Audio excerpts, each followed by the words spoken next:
болса. Не мойындаған келмей отыр ма? Мен өз жерім болса, қалжың қайтқан сол жерде күлдің, мен де күліп шығып кеттім сол саған қарап. Ондай жоқ. Жансая, ол азанда болатын. Как раз сен Дәулетпен тоқтатпасам бір 2-3 күн бұрын ба, сен маған қалжыңдадың ба? Мен сен қалжың ретінде қабылдадым да оны. Мен даже қалжың ретінде ондай сөздерді мен айтпайды екенмін. Мен қалжыңдайтын қызбын, бірақ білемін да мерасын. Олай мен қалжыңдамаймын, Ринат. Түсінде көрген шығарсың. Жоқ, түсінде емес. Мен сенен крем алатын күні. Баласахан, ары даже спорить не хочу. Спорить просто деймін да андай. Мен сені қай жерде болса андай. Өзімді қорғап жүретін адаммын ғой мысалға. Досым деп ше. Просто келдің да білмеймін айғансың, ананы пықтың, мына тықтың. Или ана мен ортаға шыққанымды көре алмай қалдың ба? Онда вообще дым түсінбей қалдың ғой ортаға. Сен өзің дәу болып өзіне көп алып қойдың деп ойламайсың ба? Жоқ. Егер мен саған бір үмітті болсам, жалпы тек қана саған емес, осы жерге отырған біреуге бір үмітті болсам, Жансая маған болмай ақ қой, біз доспыз болды. жоқ, таныстық сен ұсындың. Тоқташы, таныстық сен ұсындың, таныстық басқасы ұсынды. Егер мен сендерге үмітті болсам, мен сендермен ары қарай жалғастырып, қазір уже жұп болып жүретін едік. Бірақ сендер маған дарым керек емессіңдер. Сол үшін болды, успокойтесь. Негізі мен байқадым, біздің арамызда бір қоштасу мәдениеті жоқ екен. Үнемі бір-бірлеріңізді қоштасқаннан кейін жамандап, бір-бірлеріңізге ауыр сөздер айтып, Барс пен Аида ол отыр бір-бірлеріне ауыр сөздер айтып. Кеше сіз Жансая тағы да Дәулетке айттыңыз. Одан кейін енді бүгін Ринат пен Жансая бір-бірлеріңізге осылай жалғаса бере ма? Мен адамға ешқашанда андай ауыр сөз айтпаймын. Ол осылай кете береді. Жалпы айтып жатырмын, қай-қайсыңызға да қоштасқаннан кейін бір кездері сізге қызық болды, бір кездері жақсы болды екен, қай-қайсыңызға да. Ол бұрынғы адам туралы жаман сөз айтып, ол осындай еді, кейбір дүниелерді бір шығармай ақ та қойған дұрыс деп ойлаймын. Қай-қайсыңызда? Аида, жауабыңызды айттыңыз. Достық қала ма араларыңызда? Әлде Барс екеуіңіз сияқты амандаспаймыз деп жүрмейсіздер? Жоқ, бізде ешқандай ортамызда бірімізге жамандығымыз өткен жоқ, сол үшін де бізде достығымыз қалады болды. Достық қалады арада? Мен жақтан достық болып келді, достық болып қалады. Жақсы. Жайғасыңыздар.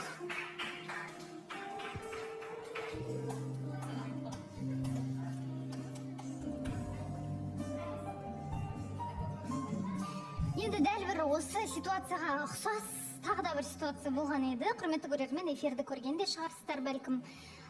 Осы жерде өзінің талабын өзгерте ала ма екен деген сияқты нақтылау сұрақтары кейін артынан ұсыныс тасталған болатын. Жауабын білетін уақыт келген сияқты. Дәулет, Әйгерім, келіңіздер.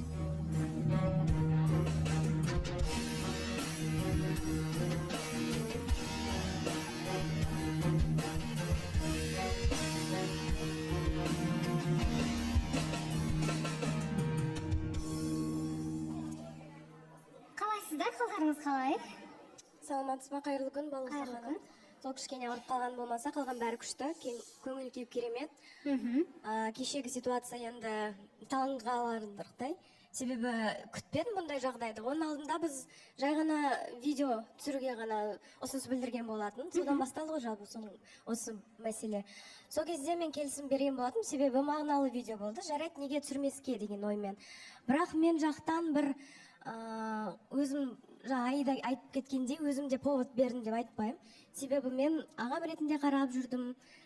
Сосын енді сөйтіп видео түсіргеніміз болмаса, одан артық ойланбаптым.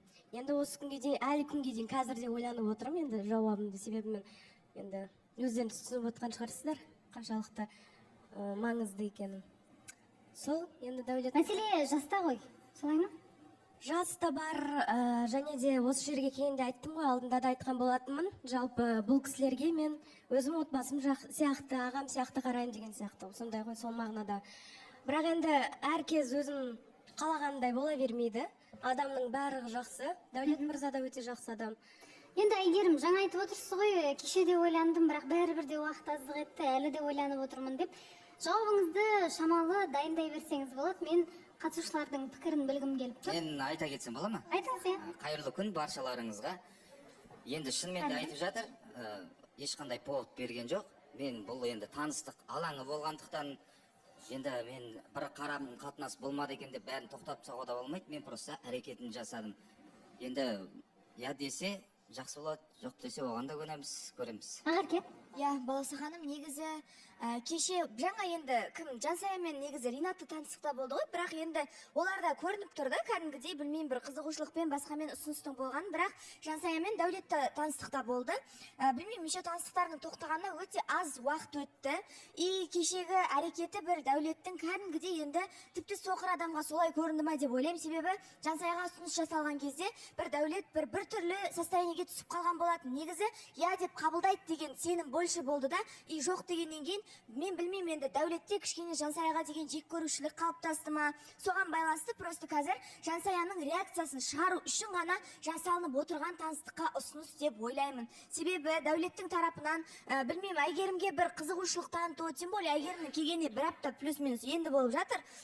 Бір ондай нәрсе байқамадық та, и былайша келгенде Дәулет мырзаның енді махаббаты осы жерге ұсыныс жасаған кезде оқыған өлеңін көріп, мен кәдімгідей мынандай қылып та еркек қызды жақсы көреді екен ау деп ойлап қалатындай махаббат болды да.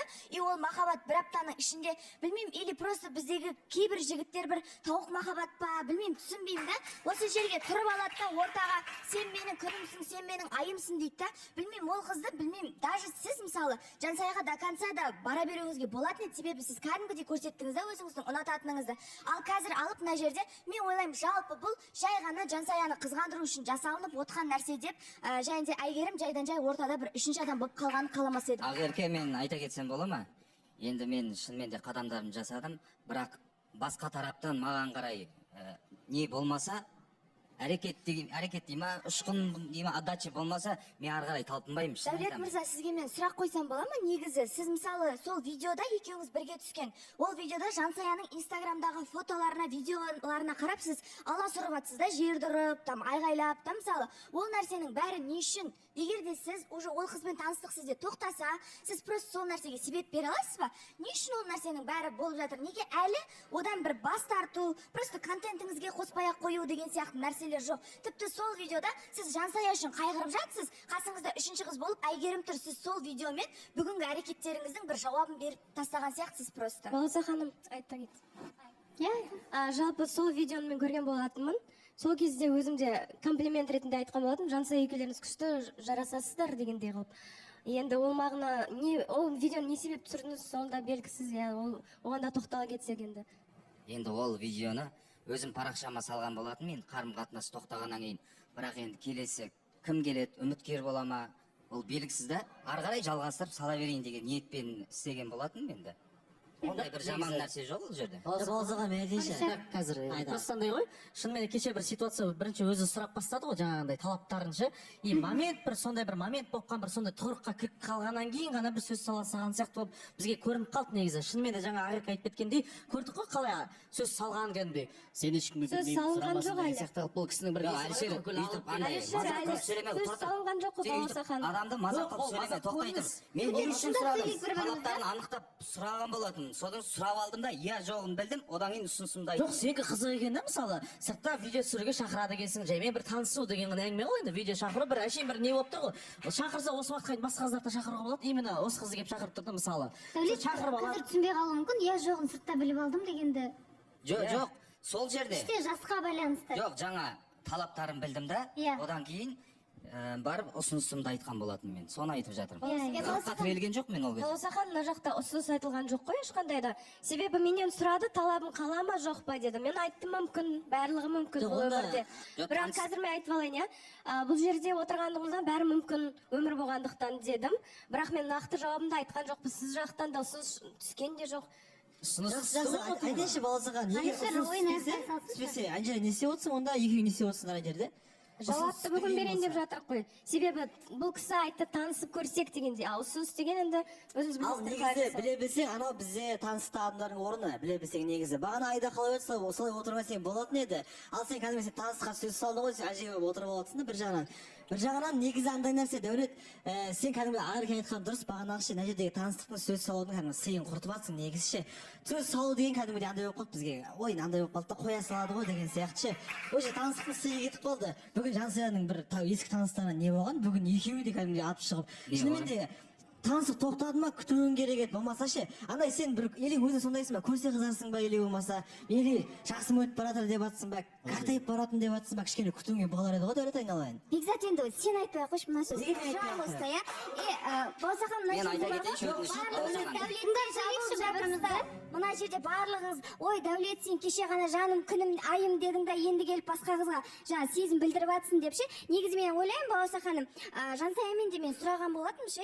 Мә, Жансая күшті қылып саған сөз салды ғой, неге жоқ дедің деген кезде сыртта айтқан болатын. Аягөз, мына жақта дым жоқ қой, мен не істеймін, ол адамның уақытын алып деді да. И сол нәрсені Дәулет мырза 100%-ға біліп тұр да, Жансая жалғастырмайтын, Жансаямен ештеңе шықпайтын біліп тұрғаннан кейін, бұл кісі де өмірін жалғастырады ғой, отырмайтын шығар енді. Ойбай, Жансая қашан келесің деп артынан жүгіре бермейді. Ол да адам қанша жерден ер азамат болғанмен, енді қыз жоқ деп қарсыласып тұрғаннан кейін өмір жалғасады, өзіне жар іздеуге келді, осы жерден жарын табуға бұл да лайықты деп ойлаймын. Сондықтан да кеп алып жабылып керек емес. Және де Бекзат, сен айтып жатсың ғой, неге ана жерде отырсын деп. Естеріңізде болса, Әйгерім кеше бір-ақ апта болды бұл жерге келген. Қай жерде қай уақытта отыру керек екенін әлі білмейді. Сондықтан да дым білмейді екен, пікір дұрыс айтпайды екен деп жабылып керек емес. Жоқ, бұл жерде қараңыздар енді.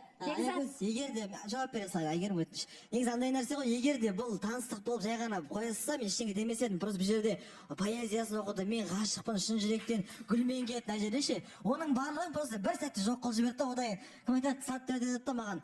Бекзат, сен олай айтпай ақ қойшы да, сатты береді. Наоборот, таныстыққа сөз салу туралы сен айтпай ақ қой, сен құртқан осы жерде таныстықтың таза сен. Баласақан, мен айта кетейінші. Бекзат, сен мына жерде сен де біреудің қызын тартып алып, мына жерде ойбай соны гүлдетемін деп тартып алдың да, ақырында не істедің деген сияқты ғой, сенің де өмірің жалғасып